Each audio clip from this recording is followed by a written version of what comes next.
มาในมาเนกามาพบมาพอกับทางน้องหลาน้อยเนาะโดยสบายดีโดยหายหน้าหายตาไปกระหล่นเติบเนาะน้องละโดยบ่ฮู้ว่าทั้งน้องนี่ได้ไปเฮ็ดเวียกเฮ็ดงานอยู่ไสบ่คือเงียบหายไปหล่นเติบเมื่อบ้านโดยเมื่อบ้านไผน้องละเมื่อบ้านพ่ออ๋อ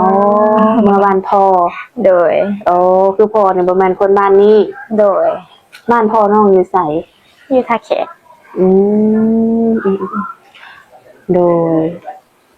หากะมานี่บ่โดยคิดว่ามีครูไปแล้วเห็นเงียบไปเลยยังโดยเป็นอะไรซะทุกมื้อในสถานะหัวใจน้องยังคือเก่ายังโสดคือเก่าโสดคือเก่าโดยเปิดใจมานี่ยังบ่มีไผยังบ่มีสาเหตุเป็นแนวใดน้องล่ะอันนี้น้องกับบ่ฮู้แบบมันบ่มีคนทักลมนำจังซี่หั่นน่ะบ่มีไผทักมาหาโดยก็เลยว่าโสดคือเก่าโดยหลายผู้หลายคนเพิ่นก็คิดว่าน้องนี่มีแฟนแล้วเนาะยังคือเก่าสรุปแล้วก็ยังว่างคือเก่าเนาะหัวใจจ้ะโดยบ่ฮู้ว่าไผสิมาปิดให้โดยคือทางน้องลาน้อยเนาะออกมาเปิดใจน้องละน้องนี่พร้อมสั่งพร้อมซาเลยบ่หรือว่าอยากคุยไปก่อนอยากลองคุยไปก่อนใช้เวลาหล่นบ่ก็แล้วแต่แบบนิสัยเฮาแบบนิสัยเฮากับนิสัยเพิ่นหั่นน่ะว่าสิเข้ากันบ่จังซี่โดยคือน้องนี่เวลานี่ถือว่าบ่ได้จำกัดเนาะโดยขึ้นอยู่กับการโอลมกันโดยว่าสิเป็นแนวใดถ้าว่าลมผู้บ่าวรุ่นใหญ่50 60แบบนี้เวลาเพิ่นสิบ่หลายได้น้องล่ะเพิ่นอายุเพิ่นก็หลายเนาะโดยทางว่าใจร้อนอยากลมสัก 2-3 ทิศหรือ5 เดือนนึงแบบนี้นะ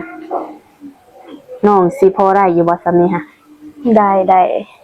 อยู่เนาะโดย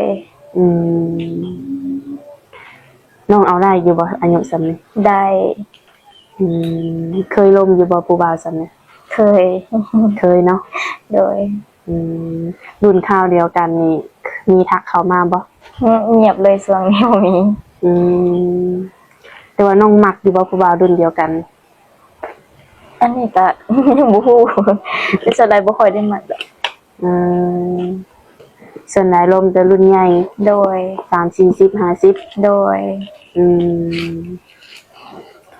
คือน้องก็ยังอายุก็ยังน้อยอยู่เนาะโดยในการที่ว่ามีผู้บ่าวใหญ่หรือว่ามีสามีอายุหลายแบบนี้หั้นนะน้องสิบ่อายอายผู้บ่น้องบ่อายแบบบ่ค่อยอายนะ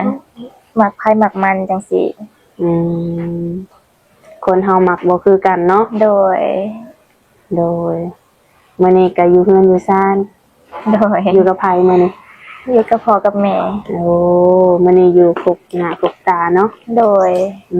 ปกติมานี่อยู่น้องอยู่คนเดียวเนาะไม่ได้อยู่กับหลานโดยคือทางติดต่ออีหยังน้องก็ยังคือเก่าบ่โดยยังแบบขึ้น WhatsApp แล้วก็ LINE คือเก่ายังบ่ทันได้เปลี่ยนเนาะโดยคือเปิดใจมานี่บ่มีคนทักเข้ามาบ่ฮู้ว่าเป็นเพราะหยังโดยคือในกรณีมื้อนี้นี่ทางเอื้อยคิดว่า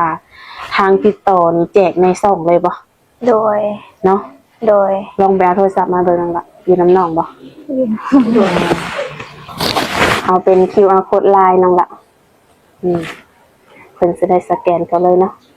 บางคนเพิ่นก็บ่สะดวกทักมาหาทาง YouTube นี่เด้อทุกคนลายน้องหลาน้อยเนาะใครที่ว่ามักฮักสนใจอยากอยากลมน้ำน้องเพิ่นโดยลงตรงหักเข้ามาเนาะได้ป่ะได้โดยWhatsApp มาเบอร์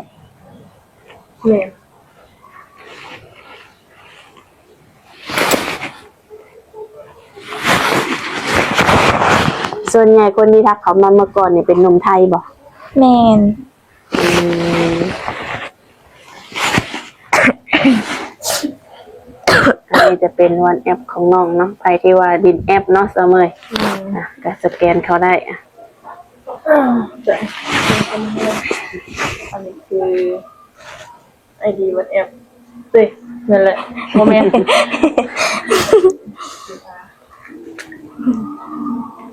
โดยก็ถือว่าทางติดต่อนี้แจกเป็นที่เรียบร้อยเนาะ โดย หาแต่คนหนุ่มๆที่ว่ามักหักสนใจทักเขามานะน้องละ โดย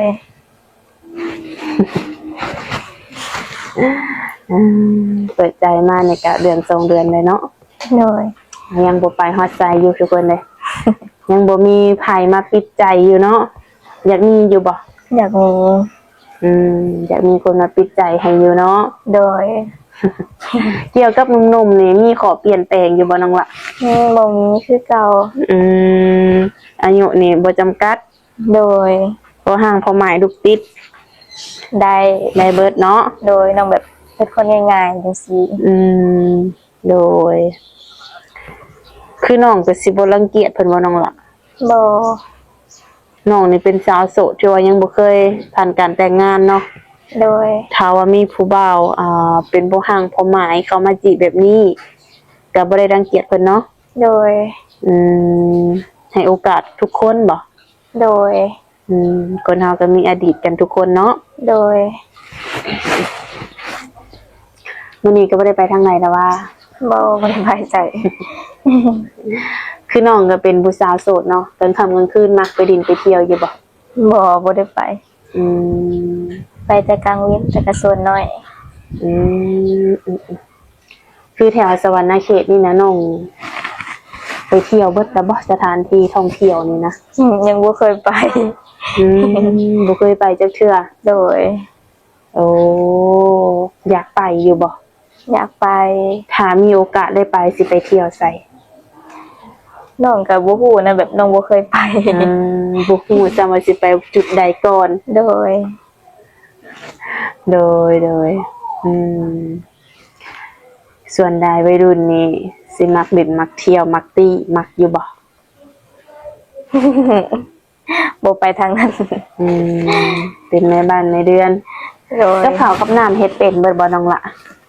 ก็แบบบ่ค่อยเป็นหั้นนะก็บางทีก็ได้อยู่ ก็พอเฮ็ดได้อยู่เนาะ โดย บ่ถึงขั้นว่าเป็นทุกเมนู โดย พอได้แก้ครับ โดยคือทางน้องนี่ก็ถามว่าพร้อมสร้างครอบครัวบ่นี่ยังบ่ทันพร้อมปานใดเนาะ โดย ยังบ่ทันเต็มร้อยมีแต่ว่าประมาณ 70% นั่นน้องละ โดย ถ้าว่ามีคนมาหานี่นะมักอยากเอาเฮ็ดลูกเฮ็ดเมียเลยได้ซะน้องละ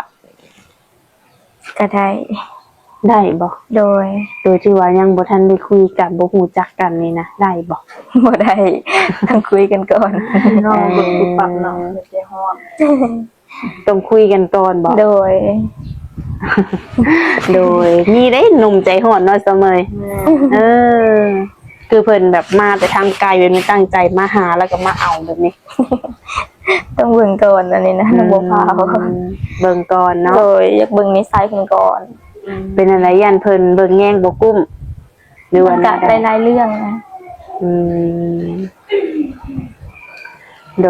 ยก็เป็นเรื่องธรรมดาเนาะ โดย คนเฮาก่อนสิเอากันหรือว่า มันก็ต้องรู้จักกันก่อนเนาะน้องดาเนาะต้องทำความรู้จักกันก่อนอย่างน้อยก็เดือนหนึงเนาะ โดย ให้เวลาซึ่งกันและกันแต่ว่าเจอรุ่นใหญ่นี่เพิ่นอาจจะ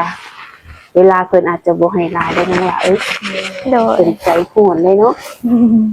ปุ๊บปั๊บเลยเนาะโดย ก็คือว่าตอนนี้ก็คือว่าโสดทาวรข้างหลังกิจการเรียนบ่ อยากไปเฮ็ดเวียกที่ไทย นี่เป็นยังคือไปบ่ได้ ยังบ่ทันได้มีเงินเฮ็ดบัตรนะแบบเงินบ่พอจังซี่ ในกรณีแบบคือทางมีไปหนาเนาะหรือว่าคนเรียนกิจนี้นะ แล้วเพิ่นอยากเอาน้องไปแต่เพิ่นต้องออกค่าบัตรยังให้แบบนี้หั้นนะน้องก็สิไปบ่ ไป ไปนี่บ่ โดย เฮ็ดงานหยังอะมักบ่ น้องหมักแบบเป็นงานทานอาหารจังซี่แบบเป็นเด็กเสิร์ฟอย่างนี้หั้นนะ ก็คือมักเป็นเด็กเสิร์ฟหลายกว่าเนาะ โดย ถ้าเข้าไปในครัวได้เพิ่นก็มักอยู่บ่ ตอนนั้นแบบน้องเฮ็ดบ่ค่อยเป็นจังซี่แบบก็เฮ็ดแบบบ่ค่อยไวหั้นนะ บางทีเขาไปแล้วเขาอาจสิได้แบบว่าสูตรหรือว่ามาเฮ็ดเนาะแบบนี้หั้นนะ โดย อืมก็คือบ่อยากไปเนาะ โดย แต่ในกรณีคือบ่มีบัตรอย่างเดียว โดย แพงมาซะเนาะ ก็แพงแบบมันต้องได้เอาอายุขึ้นอีกปี1 2 ปีจังซี่ โอ้คืออายุเจ้ายังบ่ฮอดทุน โดย เฮ็ดบ่ได้ แม่น ก็คือปัญหาก็ยากแบบนี้อีกเนาะ โดย โอ้แต่อยู่บ้านเฮาซั่นเนาะอยากไปอยู่บ่ ไปแล้วแต่แบบเป็นบางงานก็แบบไปเฮ็ดแล้วก็บ่จ่ายเงินให้จังซี่หั้นนะแบบมันก็มีหลายแบบหั้นนะ มันเป็นหย่อนยันล่ะคือบ่จ่ายเงินแบบใด อันนี้น้องก็บ่ฮู้นำเขาแบบ คือหมู่น้องไปเฮ็ดเวียกก็คือแบบไปเฮ็ดแล้วผัดบ่ให้เงินจังซี่หั้นนะแบบสิเมื่อบ้านแล้วบ่ให้เมื่อแล้วบ่จ่ายเงินให้ อืม แบบมันต้องมีเวียกจำเป็นต้องไปเนาะก็แบบบ่จ่ายให้เลยสิ คือทางเจ้าของห้างเพิ่นนี่ก็คือบ่เอาเงินให้ แม่ แต่สิมีเวียกหยังก็ขอให้สำคัญอันเลยจังให้ไปแบบนี้บ่ โดย เดี๋ยวบ่พอใจก็เลยคิดบ่อยากจ่ายเงินแล้วก็คือสิบ่อยากเอาลูกน้องเลยเนาะ โดย ส่งมาทำนองแบบคล้ายๆคือห้างนี่คือสิเจ๊งแหละ คือสิไปต่อบ่ได้ทำนองนี้คั่นน่ะเนาะ โดย เขาคิดว่านะแต่มันก็พอมาแล้วมันบ่เนาะล่ะ โด เป็น ย แบบนั้นเนาะโดยแต่ทั้งผู้บ่าวทั้งน้องเปิดใจมาก็ถือว่าหลายเทื่อเลยเนาะ โดย แต่ยังบ่มีคนพิเศษในใจอยู่บ่ ยัง มันเป็นเงินหยังเนาะล่ะ น้องก็บ่ฮู้คือกัน แต่ว่าตั้งที่น้องเปิดใจตะกี้อาจจะมีคนคุยอยู่บ่แหละ มี แล้วเป็นจังได๋ น้องก็บ่ฮู้แบบแชทไปแล้วเขาบ่ตอบหั้นนะน้องก็เลยแบบบ่กล้ากวนเพิ่นจังซี่ คำนวณแบบว่าเสร็จไปประมาณมื้อหนึง2มื้อนี่โอเคเนาะ โดย หลังๆมาคือเงียบไปเลยคือบ่สนนี่มั้ย แม่น อ๋อเดี๋ยวจะเข้าใจเนาะนี่แหละบางทีมันก็ที่ว่าเป็นไงวะมันก็จะเป็นยังบ่สิ้นนะวะ มันก็ต้องเป็นนะผมเป็นแบบว่าบางเทื่อเพิ่นอาจจะบ่มีเวลาบ่หรือว่าโทรศัพท์เพิ่นอาจมีการแบบมีปัญหาบ่แบบนี้นะมันก็มีส่วนเสี่ยงเนาะ โดย เป็นไรกำลังว่าสิเอาอันลูกเคยมาฝากแม่แต่ว่าเป็นจังซั่นนี่เนาะ ก็คือทางเมยกับสาหน่อยเนี่ยคือเอาช่องทางติดต่อของน้องเปิดออกสร้างทางอันช่องเลยเนาะ เล โด ย ย ก็คือสิมีอะไรน้องหลายมันเนาะ โดย บ่เห็นเจ้าเพิ่นทักมาบ่แม่นเจ้าบ่ลงเพิ่นบ่เจ้าบ่ลง แล้วมีคนทักมา บ่มีเลย โดย โอ้ แบบทักมากอะเว้ากัน2-3 คำเพิ่นก็เงียบไปเลย แต่ในกรณีจะเปิดใจรอบนี้นะจะเอาคุณคุยหรือว่าจะเอาแบบสามีเลยอ่ะ ไม่ได้แบบสามีเลยหั่นน่ะ ตีเลยสามีเลยเนาะ โดย หรือว่าพร้อมเลยเนาะ โดย ถ้าพอคนที่เจ็บใจนี่คือโอเคเลยเนาะเนาะ โดย โดยคือทางสมัยเลยที่จัดให้ แล้วก็เอาหา FC หรือว่าหาหนุ่มๆอะไรมาให้เพิ่นซะหน่อย โดย นะ แต่มีแต่ว่าให้ทั้งน้องสมหักสมหวังเนาะเปิด โด ใจ ย มาก็ได้เทื่อแล้วน้องล่ะ แม่ ก็ยังบ่ได้คูบ่ได้คิงจักเทื่อเนาะ โดย รอบนี้ขอให้ได้ดูเคยมาฝากทางเท่าพ่อเท่าแม่เนาะ โดย แม่น ก็บ่มีหยังหลายเนาะเสมอเนาะมันนี่ก็ถือว่ามาโอบมาลมกับน้องแล้วก็มาเปิดใจให้น้องใหม่เนาะ โดยแม่น ถือว่าทางติดต่ออหยังเฮากับแม่นได้แจ้งลงในคลิปแล้วเนาะมีแต่ว่าหนุ่มคนใดมักหักสนใจทักเข้ามาหาน้องเพิ่นได้เลยเนาะส่วนน้องนี่มีเวลาคุยตลอดแล้วว่า โดย ช่วงใดในที่น้องบ่ว่าง สิเป็นช่วงเช้าๆหั่นน่ะบ่ค่อยได้ว่าง อืม แบบเอาน้อง โดย เพราะว่าก็สิไปเฮ็ดเวียกหั่นน่ะ อ่า ก็คือว่ามีทางไกลเนาะ โด โด ย ย ตอนแรกนี่คุยได้อยู่บ่ ได้ อืมปกติน้องนอนจักโมงแต่ละมื้อ 8 โมง 9 โมง อืม8 โมง 9 โมงเนาะ โดย จะอยู่เวลานี้เนาะตื่นจักโมงซะน้องละ บางมื้อก็6 โมง อืม 7 โมงจังซี่ 6 โมงเช้าหา 7 โมงเนาะ โดย โดยน้องนี่สูงเท่าใด 100ใช่ปะ150นี่แหละ อืม บ่150ก็140น้องก็จำบ่ได้หันนะ น้ำหนักเท่าใด 48 ลง น้ำหนัก48 โดย น้ำหนักจำนี้กำลังดี มีความ โดยก็ถือว่าบ่มีหยังหลายเนาะน้องหลานเอามาเนี่ย แม่น มีแต่ว่าปิดท้ายนี่ก็ให้สมรักสมหวังให้พบพ่อคนดีๆเข้ามาในชีวิตเนาะ แม่นโด คน ย ที่มักหักน้องแล้วก็น้องมักหักเพิ่นเนาะ โดย มันจังสิไปกันได้เนาะน้องละ โดย โดยไว้พบพ่อกันในคลิปหน้าเด้อ โดย สบายดีน้องละ สบายดี สบายดี